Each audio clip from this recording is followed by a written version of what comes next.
All right, hey everyone, welcome. Hope you're enjoying the day so far. We got a ton of stuff lined up. Cecilia, welcome to you. Good to meet you in person again. We met in Denver for the first time. My name's Kyle, I lead the business team for Avail. I have the pleasure of sitting down with Cecilia, co-founder and CEO of Morph. And we got a lot of stuff to dig into today. I want to talk all about your roadmap, but let's start with you. Like, who are you? Where do you come from? How'd you get into Web3? And then what led to forming Morph and why? Sure. Good morning, everyone. I'm Cecilia Hsueh. Thanks for the invite from Kyle and Avail. So I'm the co-founder and CEO of Morph. I spent the past 12 years founding 5 startups, and I have sold products and services to over 5 million users. I have helped the global leading PEs and VCs to conduct very in-depth consumer researches and also support them on investment decision making.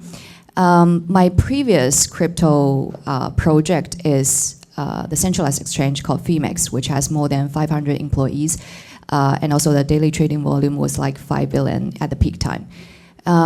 So yeah, and in last year, 2023, I found Morph. Yeah, so this is basically my journey.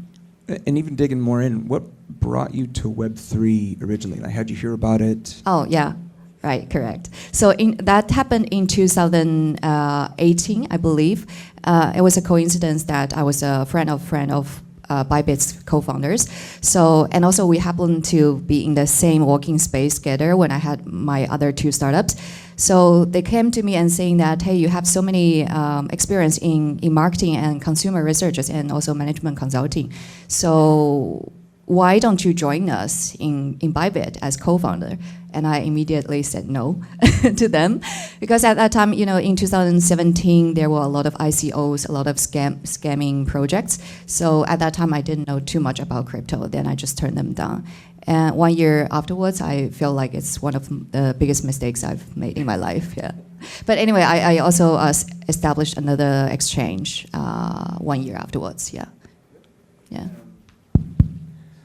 So I always love hearing about the journey. And then after Phemex, is it Phemex? Phemex. Let's talk about what you're tackling with Morph.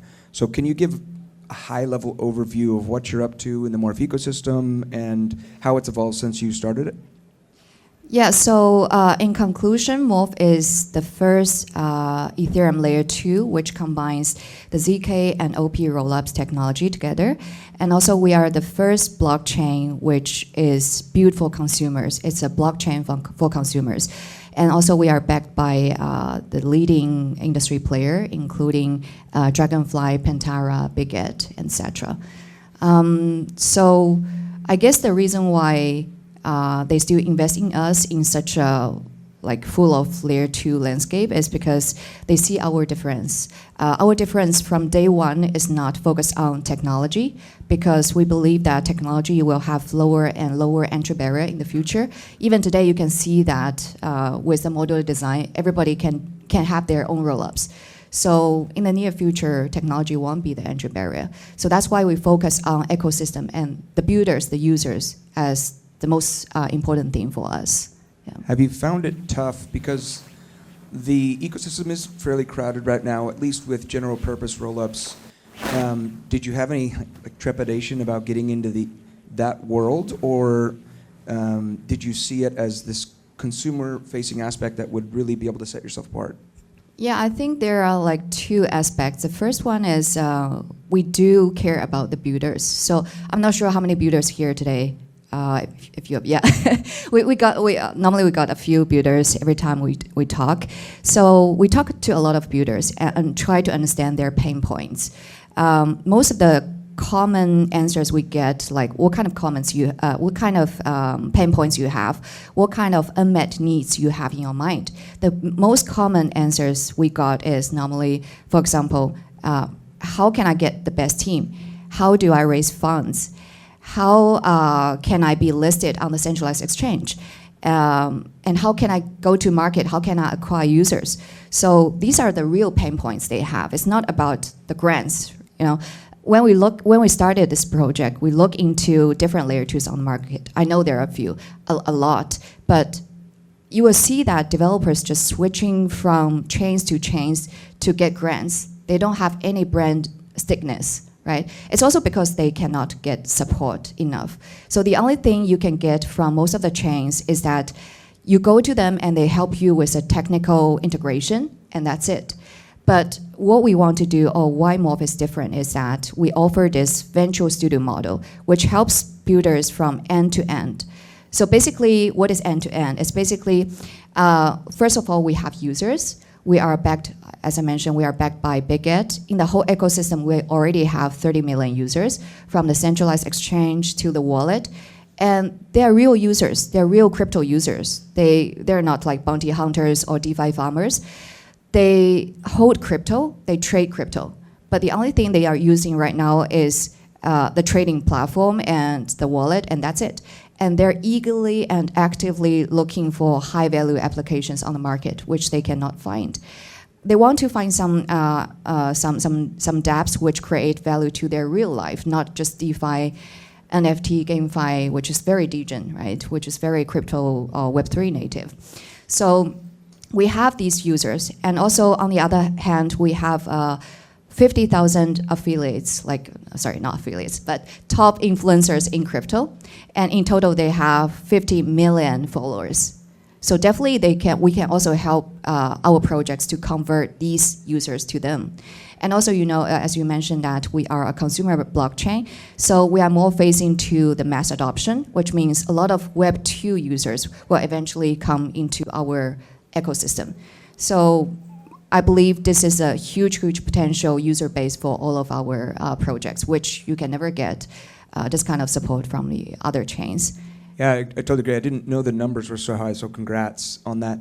Where are you seeing, is there specific geographic areas, or are there specific types of people? Because that's a large number. Yeah. Where are they coming from? I would say among these 30 million users, most of them are actually from Asia and Europe. So because they are centralized exchange users, so definitely you need to do KYC. The US users are not allowed to do there. So from the market-wise, we see most of them are from East Asia, Southeast Asia, Europe. And to be honest, it's not only BigEd, but also my personal experience in trading in exchange. I always see the most transaction happens here, not in US. So this is also what we are focusing. We are more focusing on Asia Pacific area and also Europe, not only US. The reason why is, like I said, most retail users are actually outside of US. So you need to take care of that part of the market. So we also go to US a lot and talk to the US developers. So we told them that if you are not familiar with the world outside of US, we can help you with that. And don't neglect that market, because that market is huge. I would say, for example, Coinbase and Base, they're very focused in US market, but we are more focused on the rest of the world. And also at the same time, on the other hand, there are so many high quality developers in Asia, in Europe, but most of the chains, they don't take care of them and don't give them too much support. Because most of the chains are US based and they're very US centric, but Morph, we have these users. We are pretty resourceful in these areas, so that's also where we are focusing on. Yeah, I've found that problem in dev tooling for a few years now, working with the ground now at Avail. It's hard to tap into those markets, or at least it seems to be, and I wonder if there's a chicken and egg scenario where people don't know how to address, and each country in Asia is slightly different or very different in the cultural aspect. I think culture is definitely part of the very important reason. People always try to trust in people who speak the same language, right? For example, in US, my co-founder Azim is based in US, in New York. He's very close to the local ecosystem because he's local. He speaks the same language. He stands there and the Americans just believe in him. If I stand there, they don't, oh, Asian girl, I'm not sure. But if I go to Asia, I speak the same language with them. I speak Mandarin. They can just trust me very easily. So that's why we have this, me and Azim have this split into, he's more Western, I'm more Asian Pacific. And also, this is part of the reason. And also, the other thing is Asian users are quite different from the US side. I would say Asian developers and users, sometimes they care about how much profits they can make from the Web3 applications, or how much profits they can make from funding these projects. So it's not about innovation at the first beginning. So yeah, but US market is about innovation. I want to be the first one who creates the product, right? I want to be the person who owns this technology. But Asia is different. Yeah, they want to get users. They want to get AUMs. They want to get TVLs. That's the story in Asia. And it's just the sheer numbers of amount of people. What? Yeah, tell me about that. The OP stack at ZK. What does that look like? Why? And what is it enabling that isn't enabled right now when you use one or the other? Yeah. So when we try to start the whole technology infrastructure, we were thinking like which rollups should we choose. But when we look into both sides, we feel like ZK is still the future for us. But at that time, we don't think ZK is mature enough for the technology. Even today, we think it's still like 1 to 2 years until it's pretty mature. So we choose the middle point, which is like a hybrid rollup.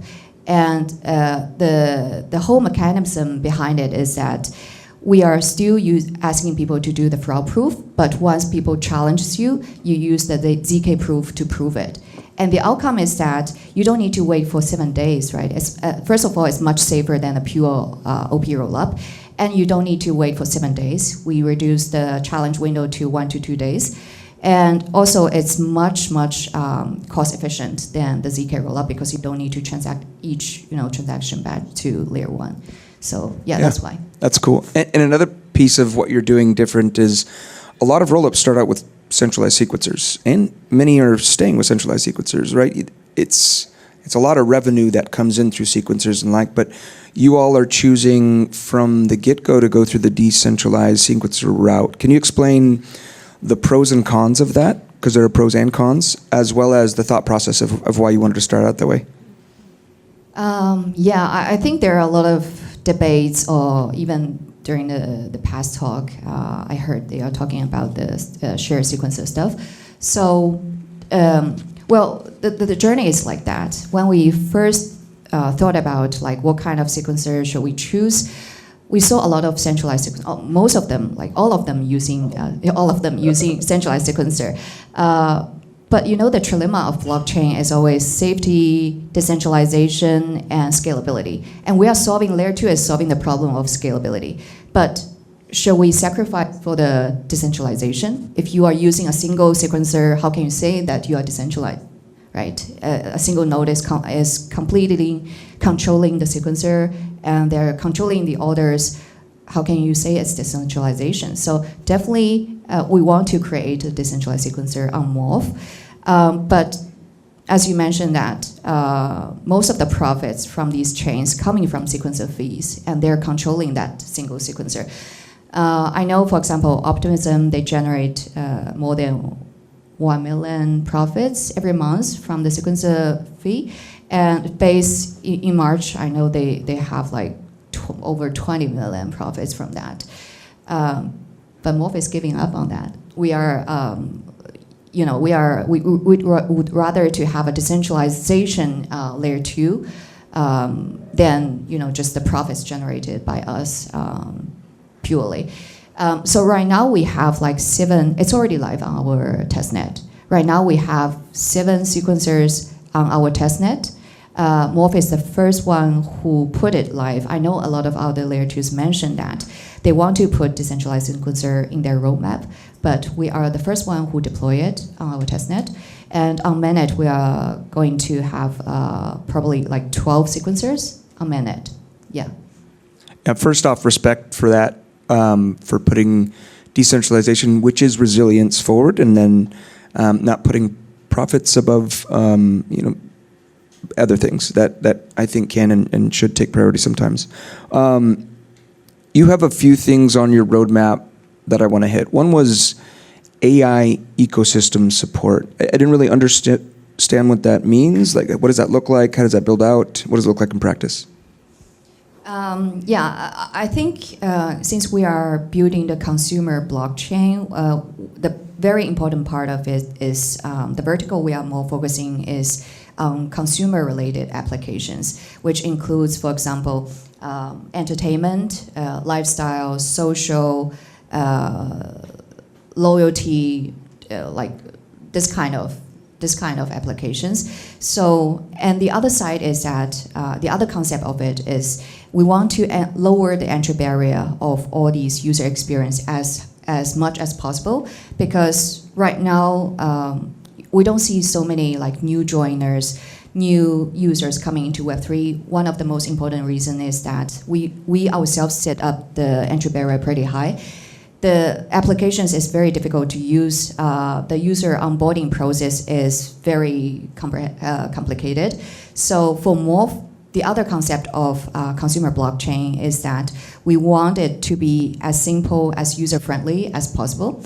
And for AI, I think to us, we are not focusing on, for example, AI computing power, decentralization stuff, but what we are more focusing on is to leverage AI as a tool to make all these user experience as simple as possible on Morph. So yeah, this is what AI is for us. I'm excited to see it in practice and what it actually looks like, and I'll tool around with it myself. Another important aspect on a different topic is account abstraction. You're working on that. I think it's super important with all these different rollups, and then, like you said, the barrier of UX for people to come in. We get a lot of alpha in it, but it's still such a pain going from one chain to the other. So how are you tackling that? What does that look like when it's like full form?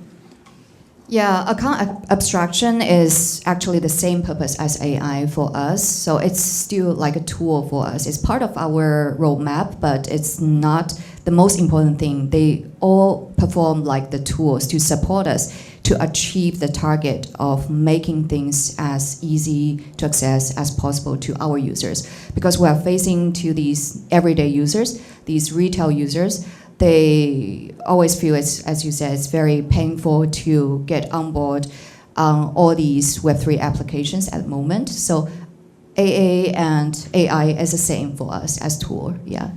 Cool. Last thing I'll bring up on the roadmap, and I'm sure there's other things to discuss, but you have something about a layer 3 coming up.